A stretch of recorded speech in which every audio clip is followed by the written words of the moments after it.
Hello, good evening, and welcome to the Majority Show. My name is Mark Devlin, and this is Scotland's number one politics show and chat, where you can join in by leaving us your messages. It's going out live on YouTube, Facebook, and Twitter, or X, as you may call it now. And I'm here tonight with co-hosts Mary Devlin and David Griffiths. Almost forgot your name there, David.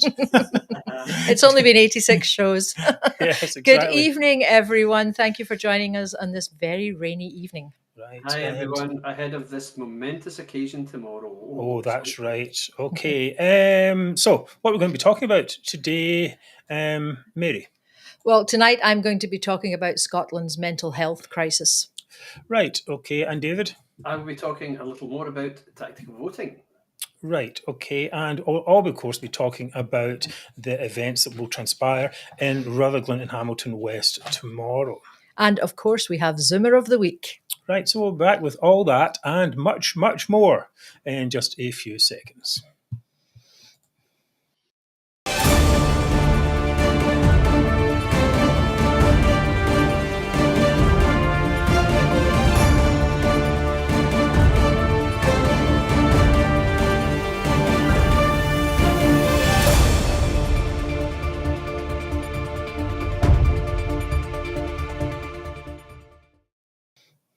Right, welcome back to the Majority Show, Scotland's number one politics chat.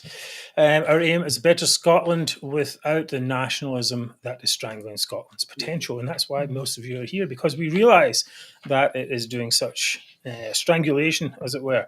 Anyway, a huge thanks, as usual, to our friends at UK Union Voice and United Against Separation pages, where many of you are following the show from this evening. I'm here tonight with my co-hosts Mary Devlin and David Griffiths. David hasn't been here for a few weeks. What have you been up to? Well, what I've been doing is the usual stuff, flat-related activity, and also attending several sports events, including I've been to Ibrox to see Rangers a number of times, and the less said about that, very much the better. It hasn't been very enjoyable at all. But anyway, more than enough of that. Other than that, I've spent a lot more time working at refining and polishing the pro-UK tactical voting guide, which I've mentioned. Yes, I'm very much hoping that tomorrow's result will confirm my belief that pro-UK tactical voting does indeed work if adhered to, and it will succeed in defeating the SNP at next year's general election. Unlike, of course, in stark contrast with Robin McAlpine's blueprint for an independent Scotland, unlike Robin's plan, it doesn't rely on 150,000 activists with scripted questions tailored to every individual in Scotland's circumstances. I really should just have put him in as a Zoomer, actually. But, well. I think what it reminded me of, though, it reminded me of the Monty Python sketch where a girl said, "I know how we can eliminate all disease worldwide. You make a list of all the illnesses and you jolly well kill them all." Yeah. Right, okay. Fantastic. I don't know. I mean, these people, just as an aside, it's just they never seem to understand the basic problem, that the reason all these issues happen with Sturgeon and all this decline and everything was because of the people that they voted in and because of their own nationalism. They never diagnose they diagnose everything else except for the core problem. Yes. It's very frustrating. Indeed. But luckily, unlike Mr. McAlpine's complete nonsense, the guide is very simple, very effective way to defeat the SNP and stop us all wasting time discussing something that's simply never going to happen, i.e. independence. So a lot more to come on that in the coming weeks, guys. Yes, it's well. I thought good luck with that. I mean, tactical voting is good, but what we're really looking for is a big swing across from SNP to Labour at the moment, whether you like Labour or not. Okay, so usual things. We've got a few things to say before we start. Sharing is caring. If you please, wherever you are, please like, share, comment, and subscribe. Tell your friends. All of that really helps us extend the reach of the show with just a click of a button. And as usual, I'll be handling all your comments, so please keep them short and snappy, and I'll try to get as many up on screen as I can. Right, okay, so there's lots to talk about tonight. We'll be back in just a second.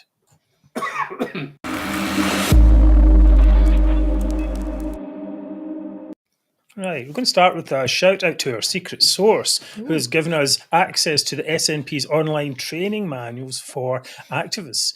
These include, I've got this, I didn't actually put the thing on the screen, so hold on a second, I'll get it there. These include documents like this, Welcome to the SNP, which includes a highly sanitized version of the SNP's history, also guides on how to engage no voters, and what appears to be guides on how to misuse voters' personal data. But all that will come. We will reveal more of that over the next few days. Thank you very much to that source. David, you've seen these already. What do you think of them? I've indeed. It's an undercover activist, you might say, who's accessed this stuff.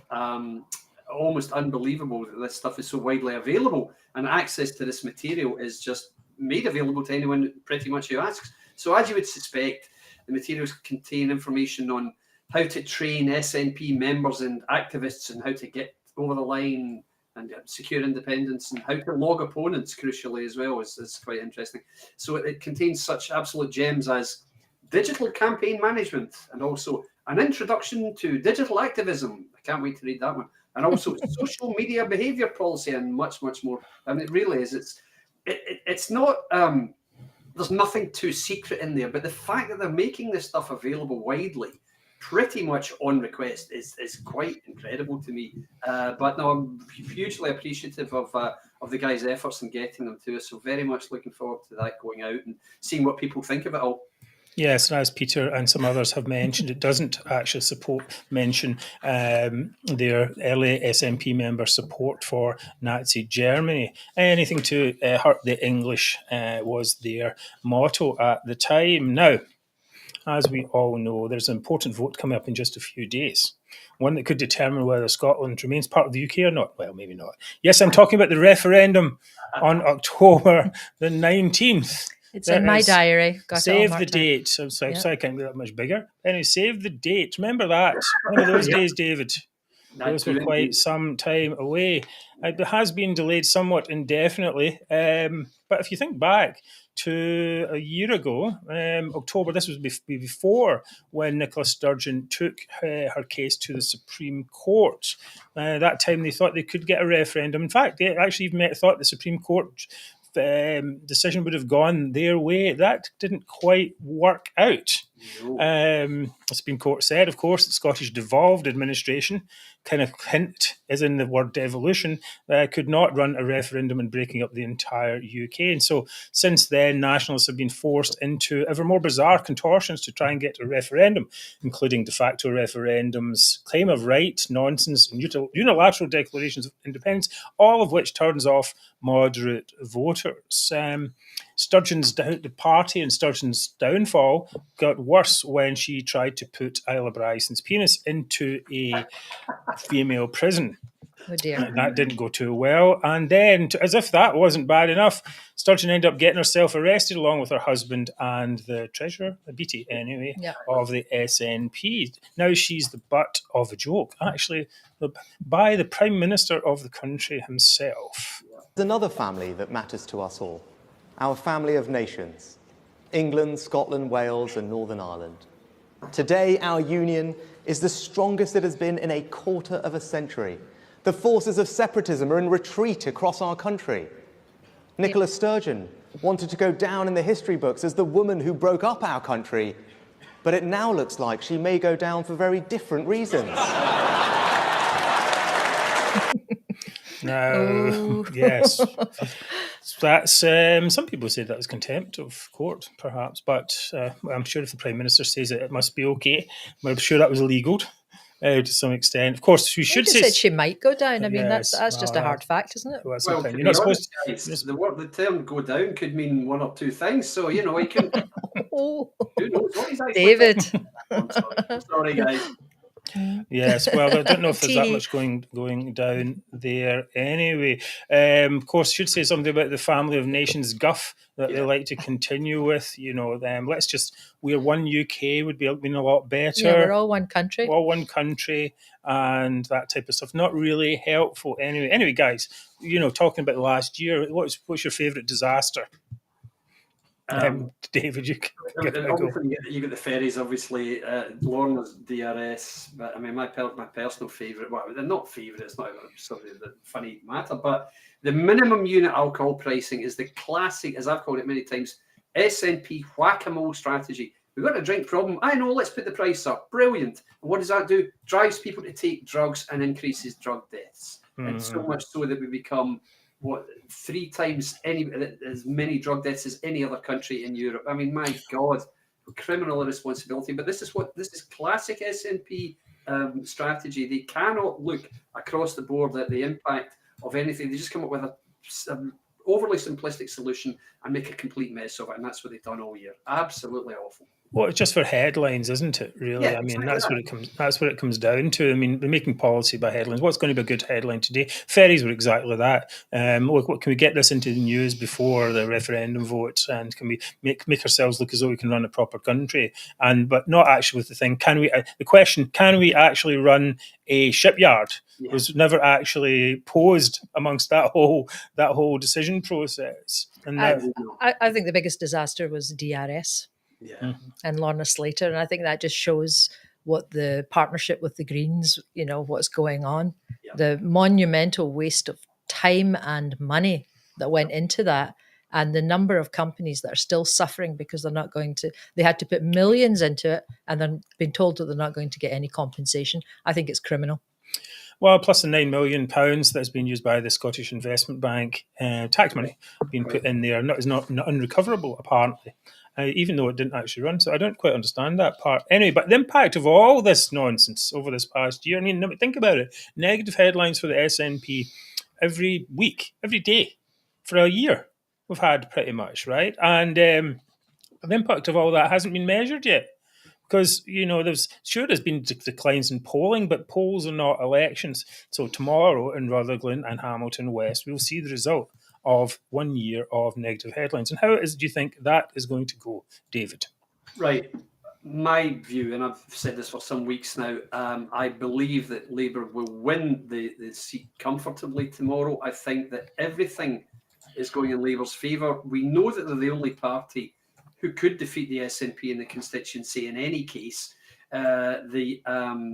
Labour has won the seat as recently as 2017.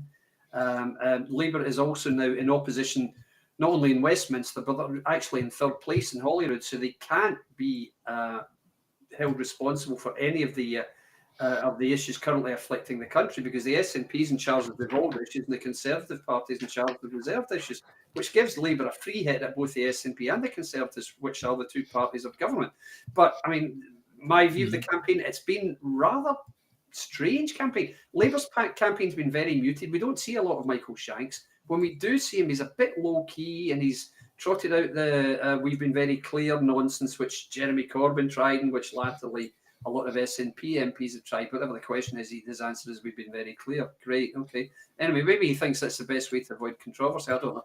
But to me... Oh, I think so, yeah. I think that's definitely true. I mean, it's theirs to lose, isn't it? So yes, indeed. So much so that the polls have said in the last week they've gone from Labour 10 to 1 on, as in 1 to 10, which means you put on 10 quid, you get £1 back. It's now 1 to 20, and the SNP's 9 to 1. As you know, you never see a poor bookie. So it's almost certain that Labour's going to win, with SNP second and the Conservatives quite a distant third. I mean, as we've said on here, the Conservatives are not able to win this election. They won't win it this year. They won't win it next year either. This seat, I mean. Yeah. So any other outcome other than Labour 1, SNP 2, Conservative 3 would be an enormous shock. That's right. That's a good point. Actually, I didn't actually think about that before. That if there's a general election called next year, then the seat will be up for grabs again. It is indeed. That's true. So it'll be interesting to see how the vote holds up, whatever happens. Yes. But, any other outcome other than that 1, 2, 3 would be an enormous shock. And of course, today, as always happens at times like this, I have, as I've said to you guys, I have some people who are privy to inside information. I got the nod today that the SNP's given up. They know they're not going to win it. And it was pointed out to me that, well, how many photographs have you seen of Humza Yousaf or Stephen Flynn on the campaign trail in the last 4 or 5 days? None. And how many tweets has either one put up mentioning the election? None. So they know that it's all over. So they're trying very hard to distance themselves from the inevitable outcome. And Hamza said in his last interview in the subject, oh yes, of course, I mean, the circumstances of this election have been very difficult. In other words, he's making excuses ahead of time for losing the election. But didn't he just say last week that he would take responsibility if they lost? Oh, I think he did. But I mean, you know what responsibility is like in the SNP. Yeah. It means absolutely nothing, does it? You know, so the buck stops with me. Right, okay, fine. But no. So the only questions to me are, how big a margin will Labour's victory be? What will be the swing, which will tell us something about what's likely to happen next year? And what will be the overall pro-UK, pro-independence total split? My guess, and I tweeted this earlier, I think Labour will win it by a majority of at least 5,000. I think if the polls are in any way correct, I think that's, and of course, depending on the turnout, then that's what I would expect to see. I think the swing will be at least 10%. I think it will be over 10% from the SNP. That seems reasonable. Yeah. So yeah, really. Because remember, guys, last time the Labour vote was suppressed and the Conservative vote was artificially inflated because of, among other things, the Corbyn factor. All of that's gone now. And of course, Labour's the only party that can take votes from both the SNP and from the Conservatives. The Conservatives can't take votes from the SNP, not a chance. And the SNP can't take votes from Conservatives. So, and the final one, the split of pro-UK, anti-UK totals, at least 60-40 in favour of pro-UK parties is my prediction. So, that doesn't seem that high, to be honest, because, I mean, if the SNP, that would imply the SNP get 40% roughly of the vote, right? Yeah, that's right. So, I mean, do you think they're going to get as much as that? You're absolutely right what you're saying. If I think the latest opinion polls put the SNP on something like 34%. Very difficult to see another 6% coming from our understanding. Yes. So the Greens and whatever the ISP, these people, are they really going to amass 6? Probably not. So it could be something like 62-38, something like that. Could be. But I think it will be a clear rejection of independence, a clear rejection of nationalism. So I'm very much hoping that the voters, and it is of course all down to the voters, very much hoping they do us proud tomorrow. So please, guys, do the right thing. Now, May Much is asking, will they keep the count until the next day, or will the results be available by midnight? Right, my understanding, guys, because this is a key question, there is a BBC One TV show starting immediately after question time tomorrow, which is, finishes about 11:45. My understanding is the BBC coverage is remaining with the count. Our friend and our ex-colleague here, Niall, who's standing, has told me that they are actually, as soon as the voting is finished, they take the candidates off effectively to the count. So my understanding is that you will see a result tomorrow, not tomorrow, but early Friday morning. The early hours. Yeah, something about 3 a.m., something like that. So if you want to get a couple of hours sleep after the polls close. Well, I'm a night owl anyway. I'm usually up till then, so I'll be right on that one. Well, talking about the people who are making a decision, I saw this video just before we came on with the National. Actually, went out on the streets to ask people who they're voting for, and you'll notice in this wee video that only one guy says he'd vote for the SNP. Check out his reasons, of course. I think it's a waste of time, to be totally honest with you. So they're all tarred with the same brush, they're all just looking after themselves. I think all of the parties are more or less the same. That's what I think. And a lot of them will do anything to get your votes. I think Labour's for the working class. The Tories are for the well-off. And the SNP, they've missed the vote. Vote for SNP. Why? Because it's the only vehicle we'll get to get independence. Well, I don't know, we've not got a great deal of choice. Everybody promises things and they don't happen. I won't be supporting any of them. I've got old anarchist punk rock boys. So, as far as I'm concerned, they're all very, very much the same. Conservative, because I think they're the most ones that want to keep us British, and I'm really feel strongly about that. They're all the same to me. Promises, nothing happens. Well, quite interesting. I think that people seem very disaffected, don't they? Yes. They don't think that anything's going to make any difference. Well, I think that's very true for all of us to some extent. In any case, it's probably the but reality. I think it's a bit of a hint when people say they're all the same. It means I'm not voting SNP, right? I mean, surely if you were interested, like the one guy says, that's the only way to get independence, then you would say that, just as he did. But the other ones didn't know. They're all the same. The SNP are just the same as Labour, just the same as the Tories. Yeah. Right? Okay. I mean, surely some of those people, SNP voters, who are disillusioned. Yeah. Anyway, Mary, some other facts, some other things came up though during this week during the campaign. Yeah, there were two headline-grabbing events this week that would have been unwelcome. I think the first one maybe to the SNP candidate, and the second one possibly to the Labour candidate, but I think they've managed to spin that one. The first issue that came up was the cuts to police funding in Rutherglen and Hamilton West. The SNP were accused of playing games with community safety for political gain, after it emerged that the Scottish Government had kept quiet about plans to close every police station in Rutherglen and Hamilton West. Okay. So people on the streets basically don't know that all of their police stations in that constituency, there's a plan to close all of them. And the project has a code name. That always makes it sound more. Oh, really? Yeah, it's codenamed Project Quest. Which is the code name for closing Lanarkshire police stations, apparently, and it was circulated to bodies including the government earlier this year. So they've known about it for quite some time, but they've kept it hush-hush. Oh, okay. Now, Michael Shanks, he said, it's shameful that the SNP have attempted to hide the closure of every police station in this constituency from the people in Rutherglen and Hamilton West. And Conservative Thomas Kerr, he said, this sleek-it plan from the SNP is absolutely shocking. This is typical of the SNP's secret Scotland. Their centralisation of Scotland's police force has already led to the lowest number of officers on our streets since 2008 and resulted in the closure of dozens of police stations. I mean, of course, he's absolutely right. Right. Okay. So that was one thing yes. that if people found out about it, that might stop them from going out to vote for the SNP because they're responsible for this. The second headline was from North Lanarkshire Council.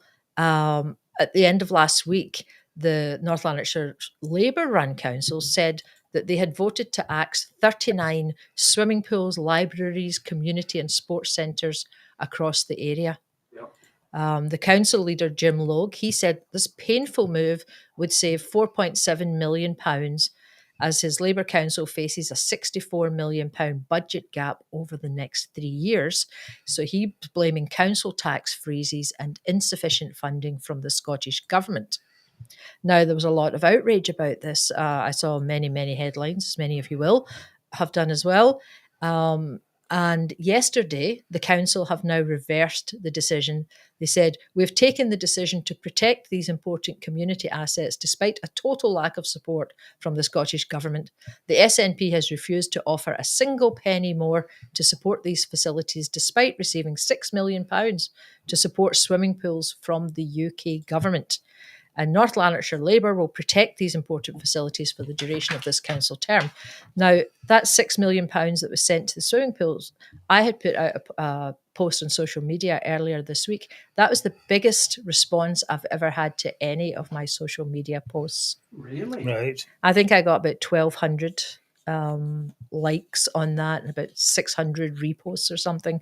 So this is something that really does touch people because in North Lanarkshire, where I was born and brought up, think like Bellshill Baths is a big, big community asset. So people were outraged. So I think Labour there were starting to get some of the blame because all the SNP supporters are saying, oh, it's a Labour council. Mm-hmm. Yeah, they were. Yeah.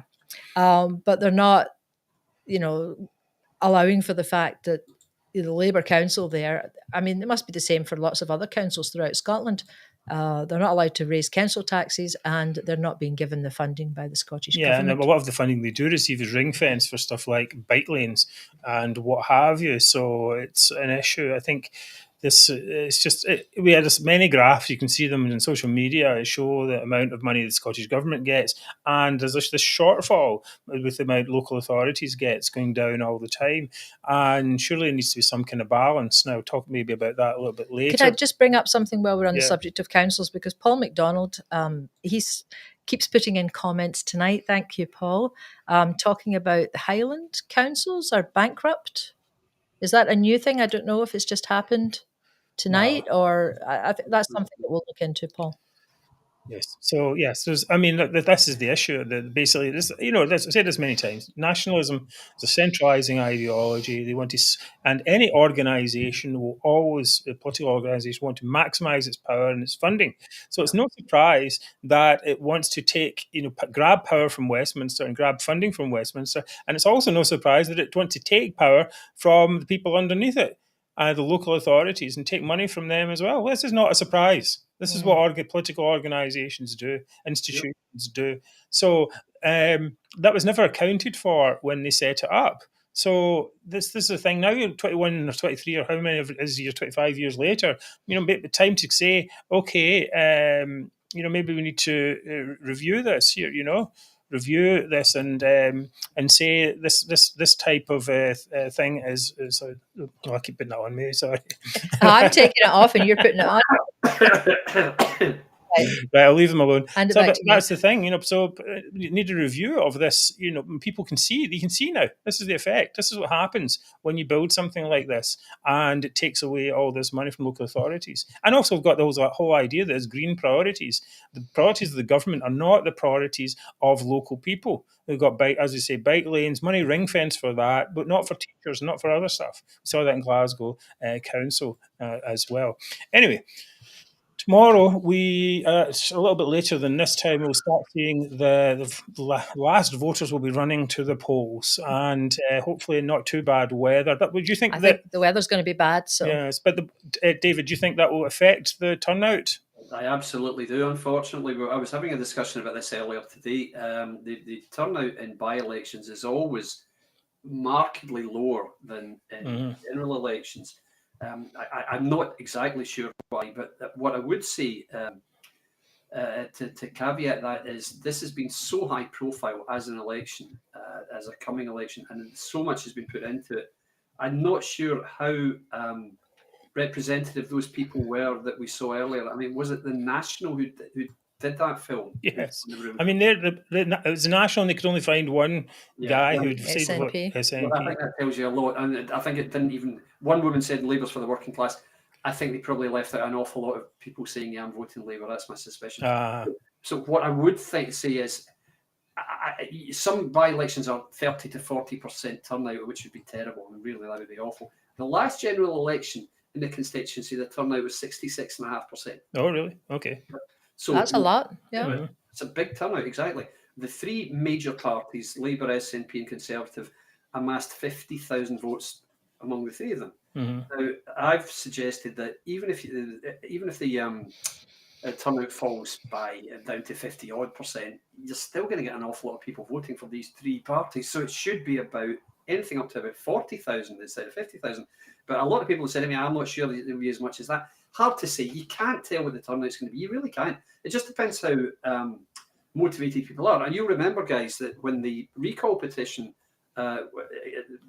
gave people 1 month to vote to see if they wanted to deselect Margaret Ferry, only 14% of the electorate bothered to vote. You think, hang on, you're really not that bothered? Well, that's actually not quite true. 14% of the electorate said, yes, I want her out. Yes. So, but that's different from actually making a vote. My feeling is, it'll be a lowish turnout. It'll probably be between 40 and 50%. I hope, anyway. My feeling is that the weather, bad weather, will make people who were kind of thinking that they didn't want to go out, not go out anyway.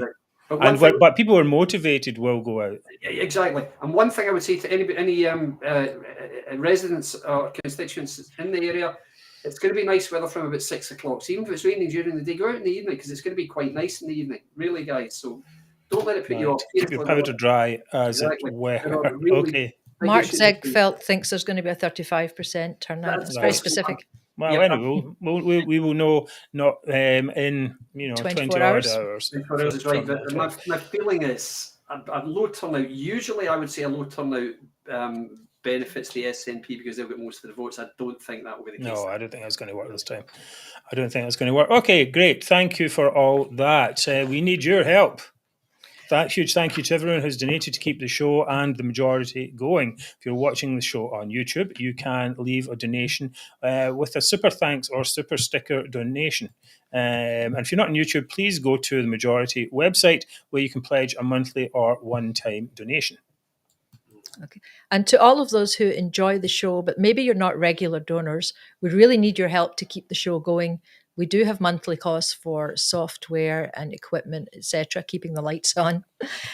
And donations start from just £2 a month. So anything you can donate really does help to keep us going. And thank you to all of those who have already made donations. Great, thanks for that, Mary. Right, coming up, is Douglas Ross an idiot? Okay, we'll be answering that question in just a second.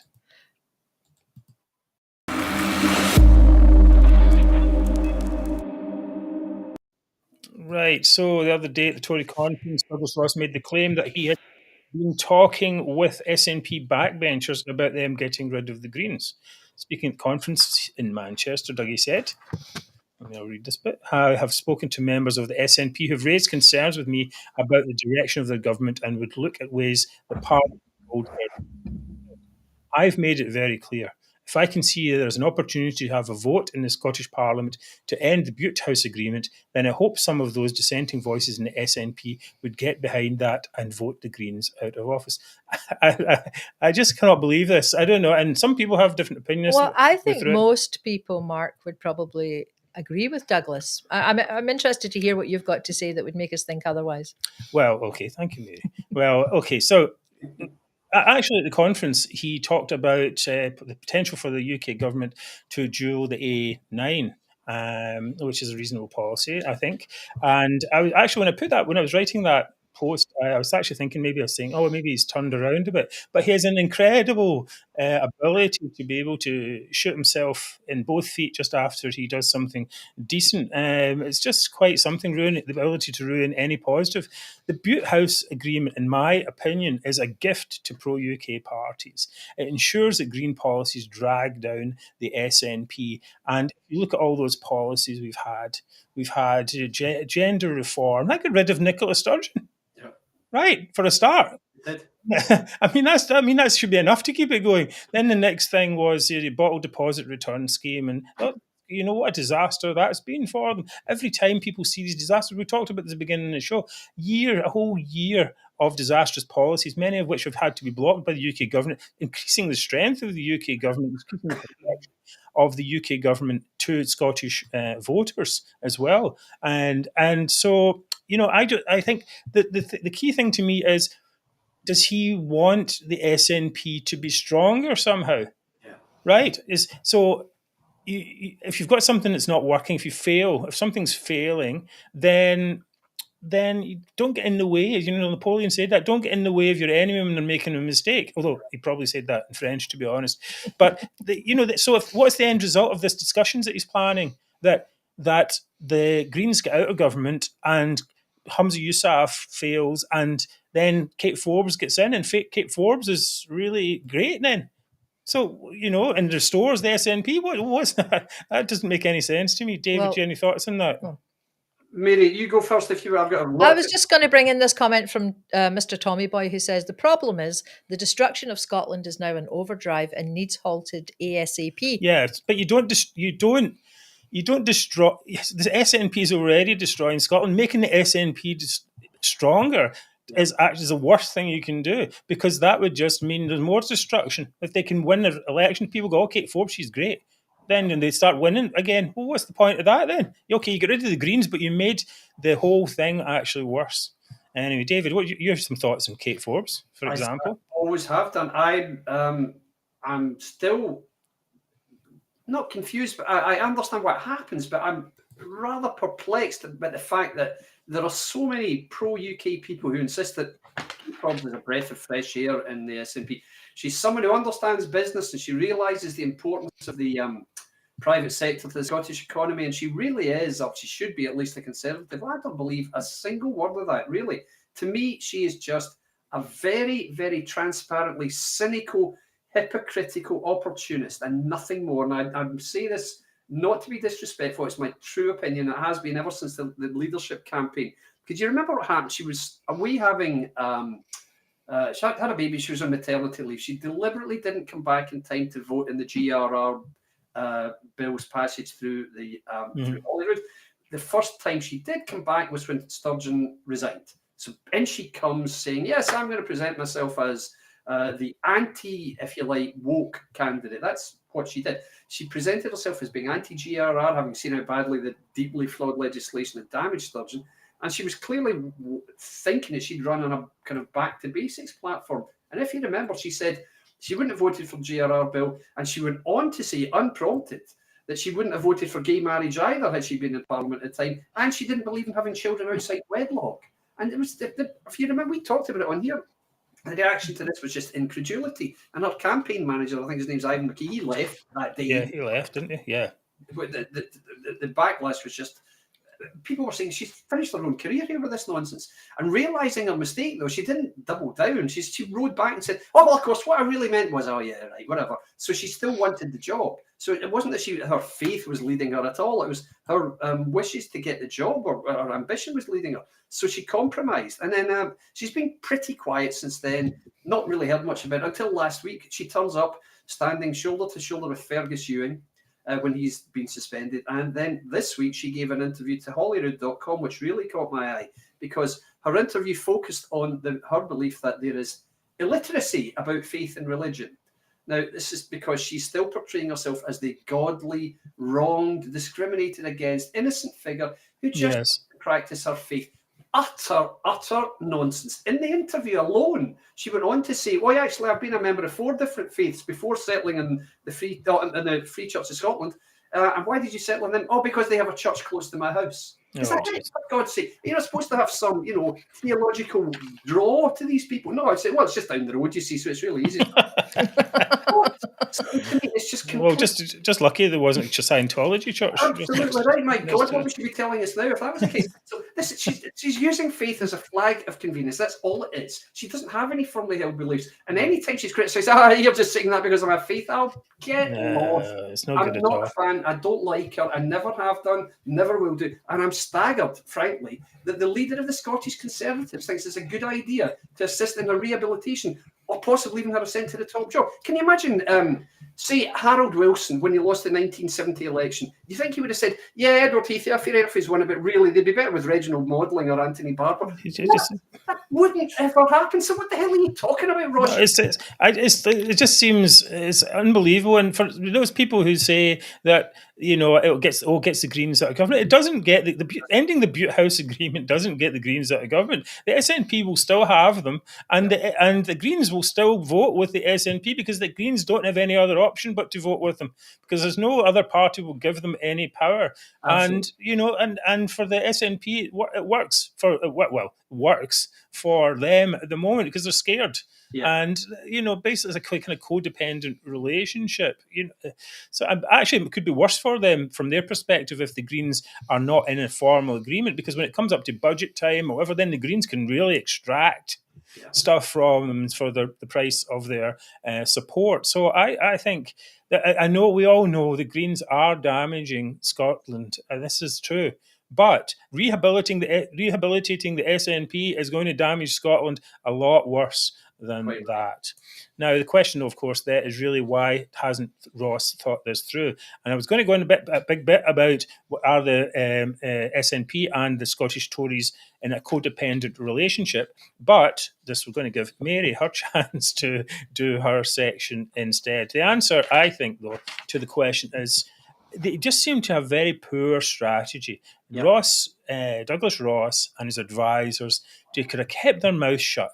And for example, just going to very quickly, even in the conference, he could just have said, they went about Hamza Yousaf as a danger. No, he's not a danger at all. He's not a danger. It's like if you're a lion and you don't care what an ant thinks of you. That's the way it should be. You just go, I don't care about him. We've all got a different mission. That's it. I don't care about independence. I'm not even going to talk about it. Move on. but they continually go on about it and things that are not important, and they continually try to help other people, help their opposition win. Why? So, anyway, They're not big thinkers, that's why. No, indeed. Well, remember what Jacob Rees-Mogg said? He is something of a lightweight. Talking about that's very true. Right. Coming up, Mary's going to talk about Scotland's mental health crisis. But before that, please do consider buying some of this amazing majority merchandise. You can have your own Abolish Holyrood T-shirt. You can impress your friends and annoy your enemies. T-shirts, monuments, T-shirts, mouse mats and mugs, all at reasonable prices. And a bit from each sale goes to support the majority. And there's a coupon going around the bottom of the screen there. Right, Mary, you are going to talk about mental health in just a second.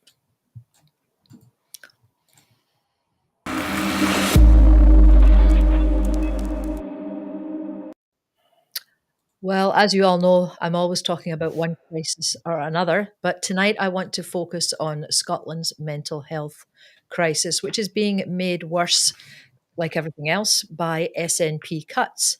In the last week, there has been a YouGov poll of over 1,000 people in Scotland, and more than half, 53% of them, said that they were not confident that they or a family member could access mental health support if they needed it. So that's more than half the population.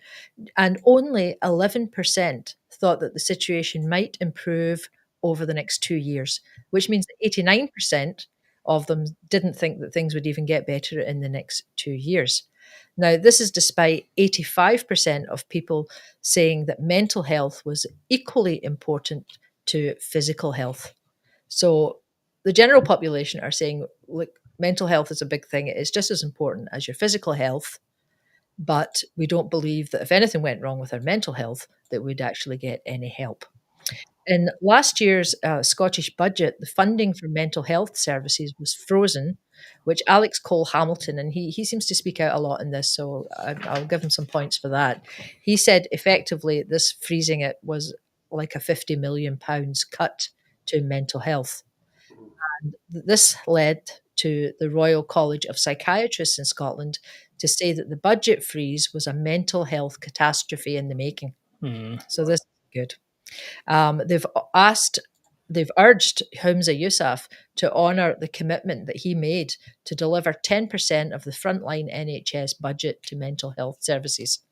But in June, Public Health Scotland data showed that the Scottish Government was £180 million a year short of the commitment on the National Health Service mental health funding.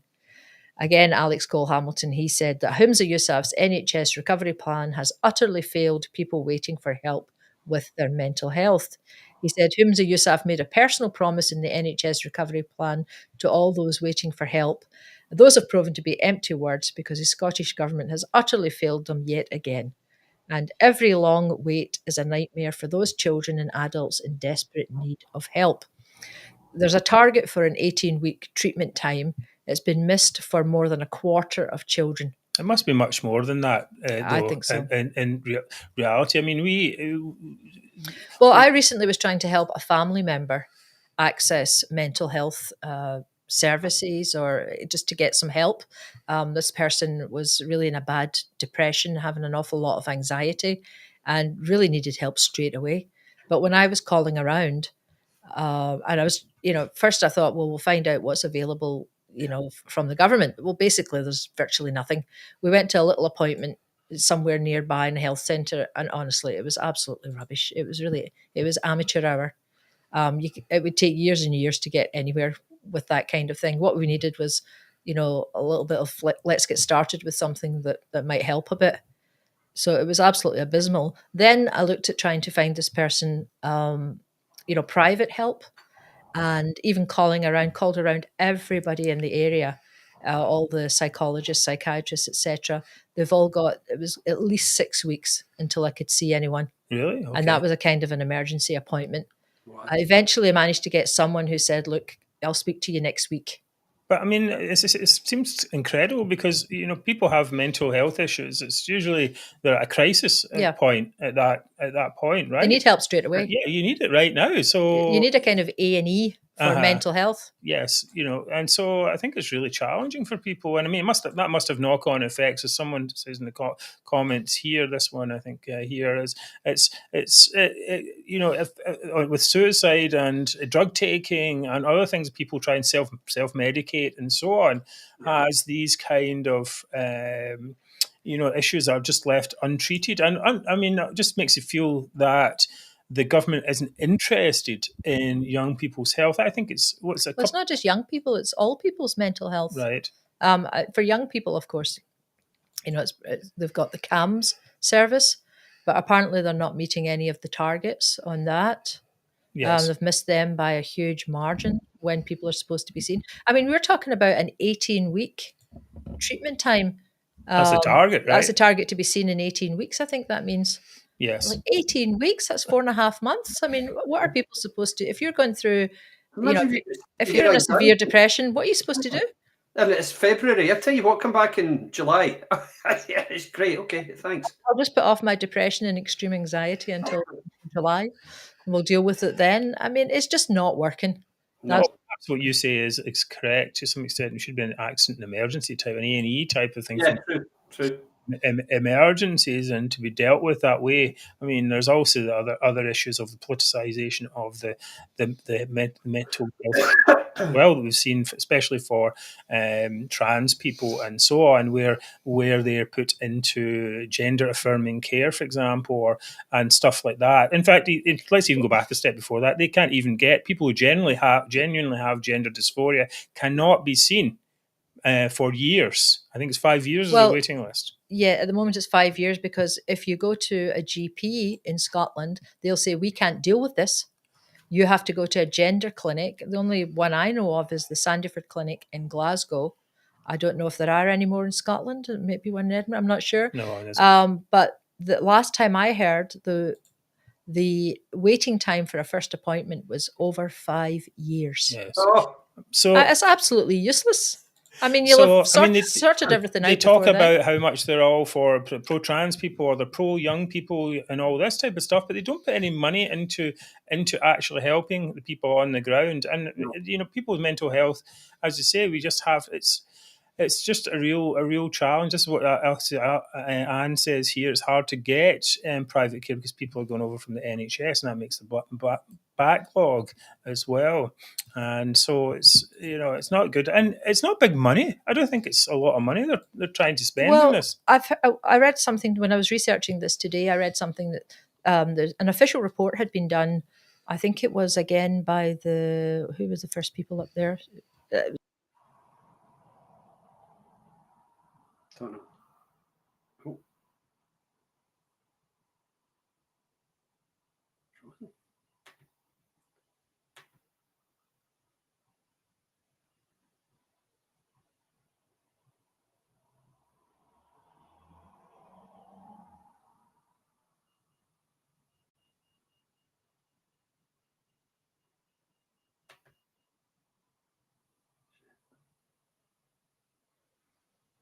Guys, I really didn't realise that everyone had gone off, but here I am. Okay, I'll keep talking until people come back.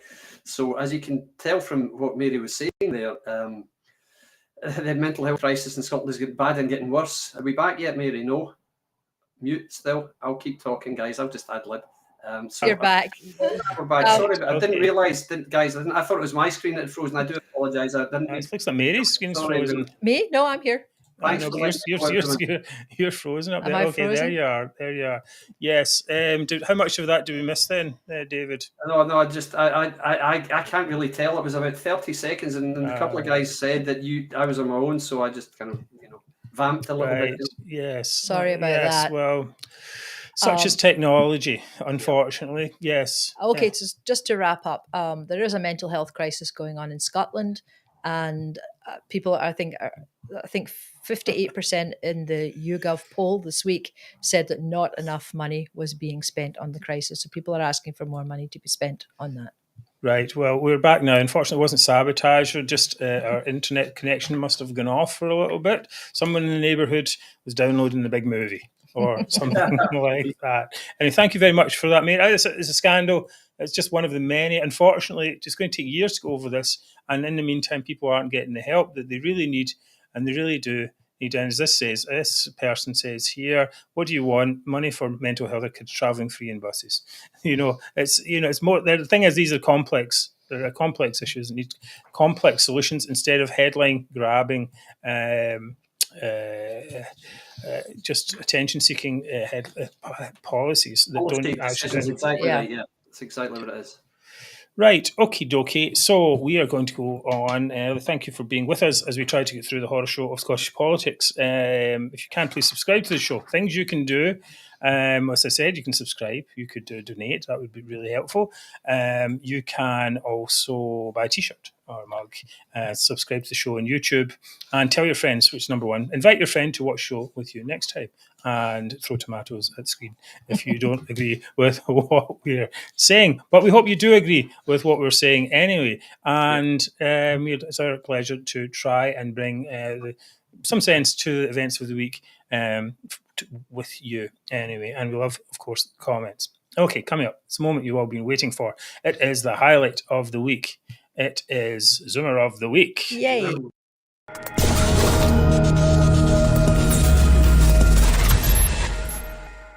Right, so I'm going to load this up again. Okay, my Zoomer of the week is Ross Greer.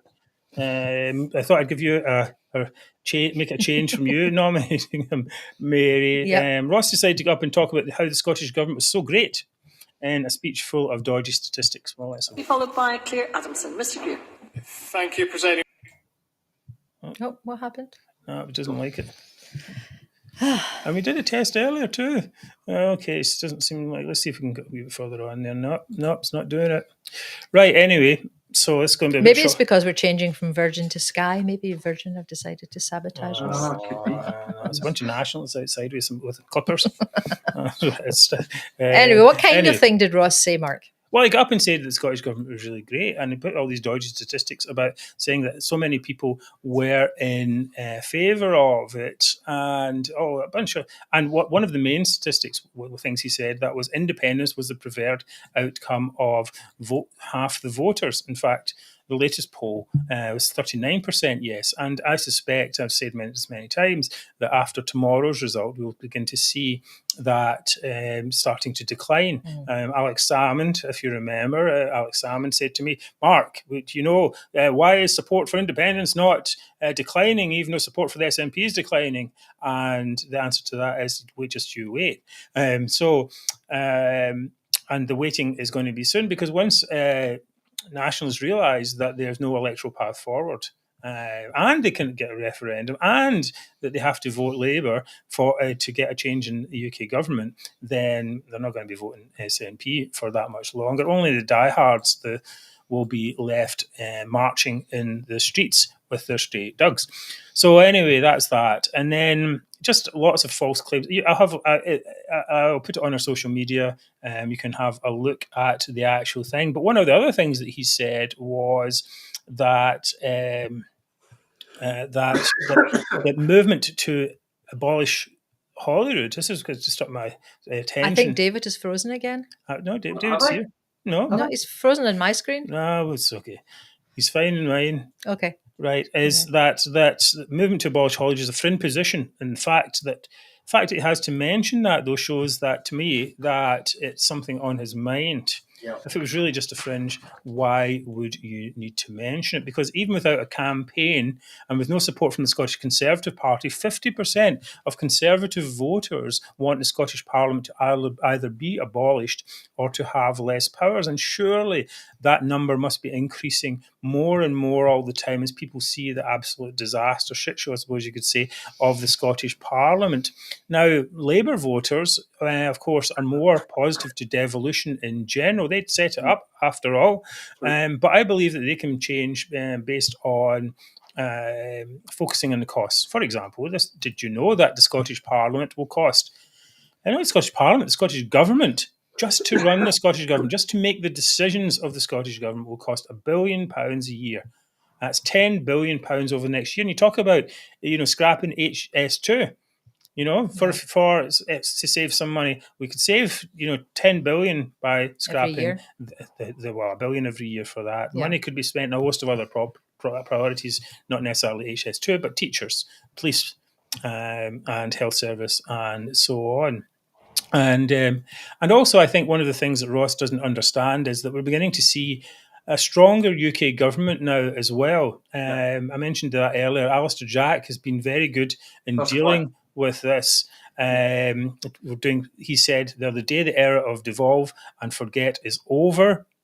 And we've seen direct funding of Scottish towns and so on. And perhaps, maybe one day, we'll see direct funding of Scottish local authorities who, if they can have it opt out from Scottish government control and say, we just want the money. Give us the money, please, directly from Westminster, and stop these parasites and parasites taking the money for their own special projects instead of where it's supposed to go for the local people. So, irrespective of what Greer thinks that it's been a big success, I think the people of Scotland are looking at him like, I don't know. Surely the best way to get, first of all, they're looking at him and going, "What you're the best we can get." Yeah, exactly. That's the first part of it. So, with any luck, we could get some reform and get rid of immature dweebs elected on the list like Ross Greer. Anyway, so he's my Zoomer. Just a general Zoomer, I suppose. In that case. Right. Anyway, yeah, this is a very good point, Catherine. Yorkshire's big in Scotland and only has a handful of MPs. They're getting on fine. Exactly. They don't need it. They don't moan as much as we do. They don't have all this division inside the Yorkshire with the people who want to stay and people who don't want to stay, because politicians can come in and say, we think Yorkshire should be separate, and then of course it starts a whole debate in that. No, it's unnecessary. Right. Okay. I think it's going to be David next. Me next up. Let's do it.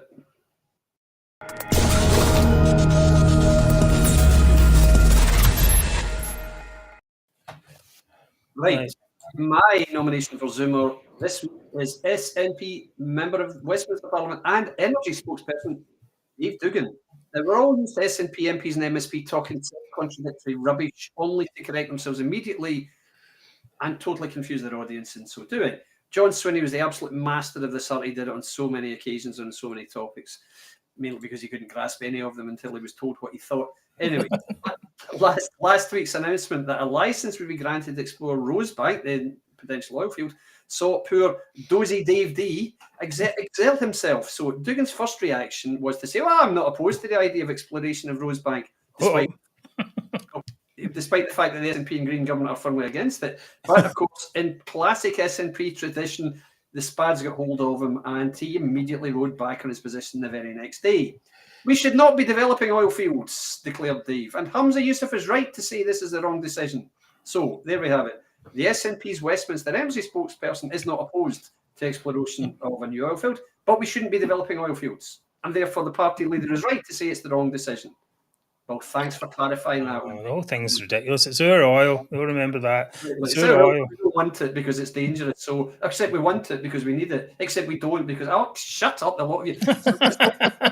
Just try to look both ways in the most binary of issues. Do you want further oil exploration or don't you? It's quite simple. What's the answer? Let's have an unequivocal answer.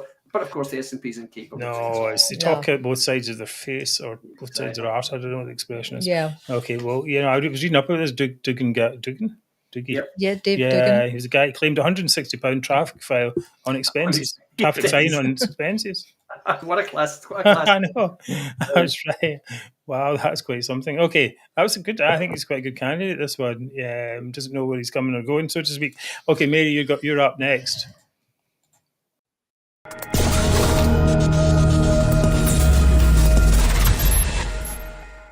Okay, mine is a little bit different this week. My Zoomer of the week is NHS Lothian. Okay. So just as we are coming into winter and COVID is once again ramping up, guess what the priority is in NHS Lothian? Yes, they have made it a big priority to allocate their scarce resources to a programme of reparations to Jamaica and Africa in a bid to make amends for a hospital's slavery links dating from the 18th century. Now, they have calculated that in today's money, the hospital has profited by nearly £40 million from slavery, including through ownership of a small Caribbean slave plantation left to it in a surgeon's will in 1750. That's Okay. nearly 300 years ago. Now, these reparations they're planning don't involve repaying the £40 million, but the NHS Lothian Board is expected to approve a series of measures designed to redress its part in a crime against humanity. It's proposed that these will include an official charity making a formal apology to people of African descent. It's a it's a hospital. Well, making an apology, surely that can't cost much, right? Right, I okay. don't know. Hopefully it won't take up a lot of time. They're going to commission artwork dedicated to victims of slavery. Okay. And they're going to sign an agreement aimed at improving health in modern day Jamaica. Oh, God. An advisory group set up by NHS Lothian claimed that the measures would help to eliminate systemic discrimination and racism in Scotland and make amends for past wrongs. It is expected that the work would be funded from existing departmental budgets and staffing. Oh, so they're going to do this with their existing budgets and staff, meaning it will use up resources that could have been used for healthcare. Apparently. So at their meeting, this report and making these reparations was placed higher on the agenda for the board meeting than discussions on preparing for winter and NHS's Lothian's poor recent performance. So this research work was funded by NHS Lothian's charity. Callum Campbell, he's the chief executive of NHS Lothian, said, tackling racial inequality and racism is a core part of what NHS Lothian does. I don't think they have a clue. I mean, what they're about. I mean, I wouldn't have thought the NHS Lothian was about tackling racial inequality and racism. I thought it would have been, like trying to make people better and make sure that their hospitals. And, well, I think maybe I don't. Why? I don't know. Why go up through this whole guilt trip? I mean, I understand, I think sometimes if there's a statue of someone involved in slavery, fair enough. You can put a wee thing on it and say, this guy made all his money from slavery. Okay, fair enough. But it's a hospital. It's got probably thousands and thousands of deals in the past that could be dodgy as well. What are we going to say? Gary Glitter gave it some money once. Okay, so we have to make an apology to everyone else. This type of thing. Well, it's not just making an apology. They're actually going out and commissioning artwork and doing other stuff. It's instead actually of their costing actual work. money. That's the problem. Well, we've got a quarter across Scotland. You've got more than a quarter of cancer patients are waiting for more than 2 months to begin treatment from the initial referral. And at this particular hospital, Edinburgh Royal Infirmary, nearly half of the patients wait longer than the target 4 hours in the A&E. Yeah. So there's a couple of things that they could be getting on with. They can look at the mural of all the slaves in Jamaica while they're doing that. Right. Who've been dead for 300 years. Exactly. Right. David, you get to decide. Okay, well, I mean, Ross Gray is always a strong candidate. It's always especially good enough the video. Anyway. I really pick my own guy. He's too insignificant anyway. NHS Lothian, do you get it for utter virtue signalling idiocy tonight, guys? Very, very, very well chosen, Mary. That was very good. Yes, thank you. I think it's proper Zoomerism. Yep. Mine was more of a rant, and yours is just. He's a Zoomer. That guy Doogan. His name. Yeah, for sure. One thing that you may not have noticed is Tommy Boy just has informed us that Rishi Sunak has indeed been reported to police for contempt of court for what he said about Nicola Sturgeon today. So I hope we didn't give someone ideas on the show tonight that they should do that. It was Chris McElhinney, the Alba guy who reported him. Alba man. Yeah, exactly. So and also there was a question asking if we're going to do a special show after Friday's election. Oh yes, we may come on. We'll put that. Yes, I think we'll come on for half an hour or so and just a wee quick chat about the result. Okay, thank you all for being with us tonight. I'm going to leave you with the thought of the week. I think most of the issues in the Scottish Parliament appear to come from list MPs who are barely elected but selected by their parties. It seems to create maximum chaos. Yeah. Lorna Slater, 6,000 votes. Patrick Harvey, 9,000 votes. Ross Greer and Maggie Chapman. And that's just the Greens. Yeah, true. any constituencies at all, add Emma Harper and a bunch of SNP numpties, and you think maybe there's something wrong with the system. These people would not get elected in a normal system. At the very minimum, we need a review of Scotland's electoral system. It is a disaster. Thank you very much there, Craig, for special show. We're so happy to have you with us on the show every week at Scotland's #1 Politics Chat. We will see you we'll see you on Friday evening, probably after the result, so we can discuss the results and the events of the day. Until then, it's goodbye from me. Good night, everyone. Goodbye, everyone, and fingers crossed for the right result tomorrow. That's right. Okay, and if you are voting there, please do vote the right way. All right, where we go. Okay.